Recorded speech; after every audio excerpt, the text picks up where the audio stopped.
Bismillahirrahmanirrahim. Uslubun nida deydilar. Muallif hafizahulloh. Nido uslubi. Nido uslubi nido harfi va munododan iborat bo'ladi. Munodo nido harfidan keyin keladigan ism. Nido harflarining eng mashhuri yadir.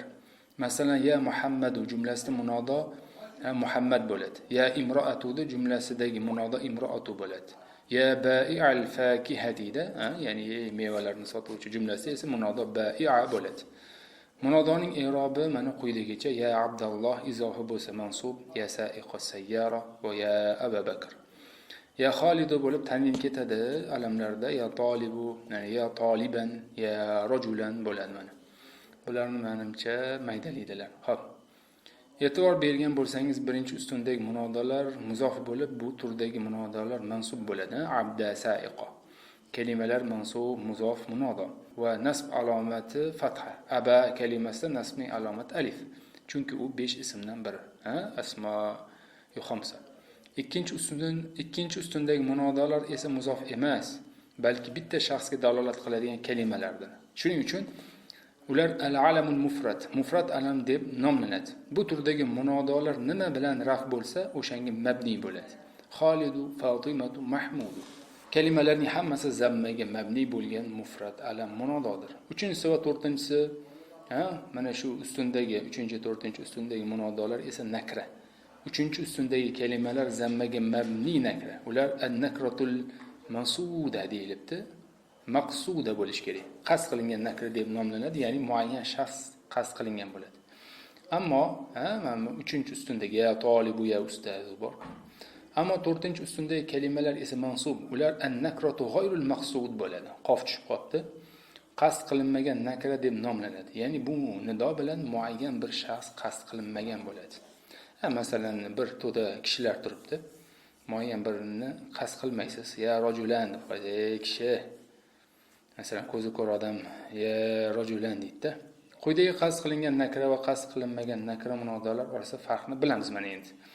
Agar ko'chada ko'zlari ko'r bir kishi ketayotgan bo'lsa va u yordamga muhtoj bo'lsa hamda ya rajulan xuz biyadi, ey kishi qo'limdan ushla deb nido qilsa, bu nido qasd qilinmagan nakra nidosi bo'ladi.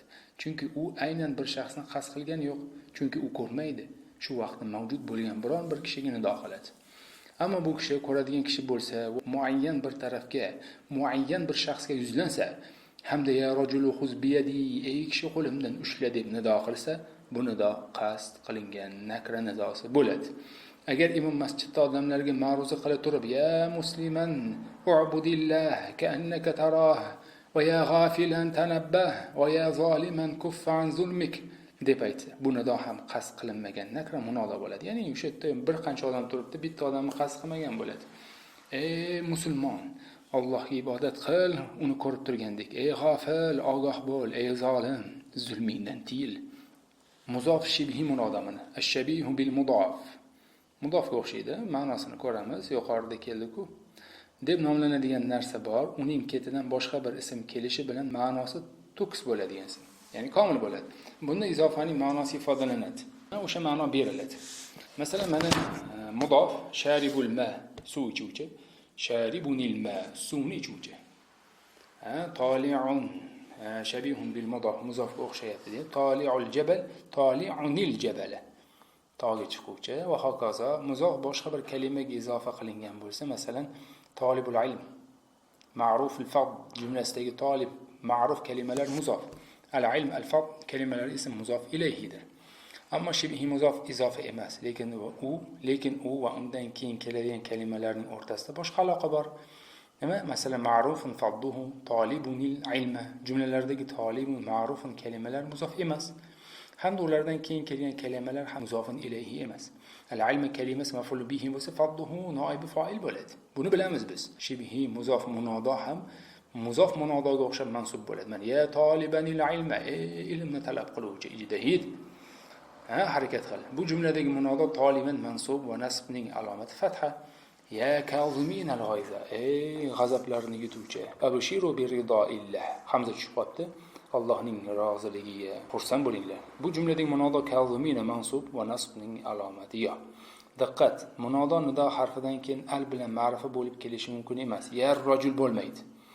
Lafzi jalola bundan mustasno, ya'ni ya Alloh deb aytsak bo'ladi. Va yana nido harfi hazb bo'ladi-da, uni o'rniga mim keladi. Allohumma bo'ladi.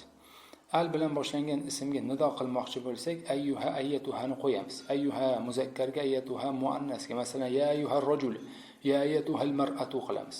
Ba'zida nido harfi hazb bo'lishi mumkin, lekin munodo qoladi. Ustazu ladayya su'alunda, ya'ni ya ustazu degan bo'ladi-da. Bu endi o'sha vaziyatdan, o'sha jumlani oqimidan bilsak bo'ladi. Mashqlar: ya robbal alamin, ighfir lana warhamna. Turini aniqlaymiz. Masalan, robbal alaminani, olamlarning robbisi. Ya tali'anil jabal kull haziran. Ogoh bo'l. Qur'ondan dalillar keltirilgan mana. Keyingisi istisno uslubi ekan. Inshaalloh kitobimiz yakunlab qolyapti. Vallohu a'lamu bis-savob.